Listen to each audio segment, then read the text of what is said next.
আসসালামু আলাইকুম সবাইকে। কি অবস্থা সবার? আশা করি সবাই অনেক ভালো আছেন। আসলে বেশ কিছুদিন ধরে এতই বৃষ্টি হচ্ছে যে বাইরে যাওয়ার কোনো অবস্থাই নেই। এর জন্য আজকে মনে হলো যে বাসাতেই কিছু রান্না করি। আর আমার ফ্রেন্ডের সাথে অনেকদিন দেখা করা হয় না। ওর জন্য আজকে আমি বিরিয়ানি রান্না করব। আমি এখনও আসলে বিরিয়ানি রান্নাতে অতটা ভালো পটু হইনি। তারপরেও একটু চেষ্টা করলাম। যেহেতু বান্ধবী খাবে তো বেশি জাজ তো অবশ্যই করবে না। এই তো বিরিয়ানি রান্নার প্রসেসটা আমি শুরু করলাম। আসলে রান্না জিনিসটা কিন্তু সম্পূর্ণ নিজের উপরে ডিপেন্ড করে।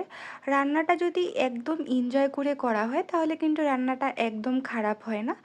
আর প্রথমবার সব কিছু করার পরে যে এটা পারফেক্ট হবে এটা কিন্তু আশা করাও ঠিক না। করতে করতে সব কিন্তু আস্তে আস্তে পারফেক্ট হয়েই যায়। আমার বিরিয়ানিটা আজকে একদম খারাপ হয়নি। এই তো বিরিয়ানির সাথে খাওয়ার জন্য আজকে আমি কিছুটা চিকেন ফ্রাইও করব। এটা আগে থেকেই মেরিনেট করে রেখেছিলাম।